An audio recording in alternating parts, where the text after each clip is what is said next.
এটা দেখে আমি কাঁদবো না হাসবো কি করব আমি নিজেই খুঁজে পাচ্ছিলাম না। 9টা 9:30টার দিকে রায়ন প্রত্যেকদিন ঘুম থেকে উঠে সে আগে ব্রাশ করে।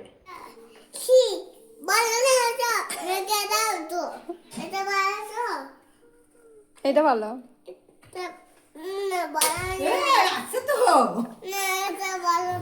এটা খুলে দেবো।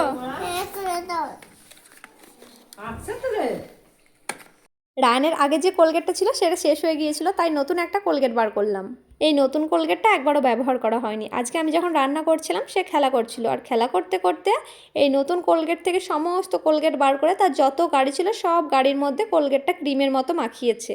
আমি যখন রান্না করছিলাম ও চুপচাপ খেলা করছিল, ভাবছিলাম এত চুপচাপ শান্ত আছে, সে তো এত শান্ত থাকা ছেলে নয়, কিছু তো একটা করছে।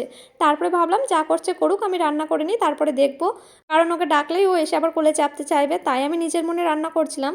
আর তার একটু পরেই দেখি এই কাণ্ড, দেখো কতটা কোলগেট সে গাড়িতে মাখিয়েছে। 3-4টে গাড়ি এইভাবে সে কোলগেটগুলো মাখিয়েছে।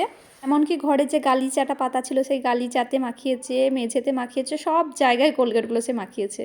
আর এদিকে সে এখন আমার ড্রেসিং টেবিলের ওয়ার্ড্রপটাও খুলতে শিখে গেছে। এখন সে ওপর এলেই এই রুমের মধ্যে এই ড্রেসিং টেবিলের ওয়ার্ড্রপটা খুলে এখানে বসে থাকে, একটা একটা করে জিনিস বার করে খেলা করে। তাকে বারণ করলে সে একদম শুনবে না।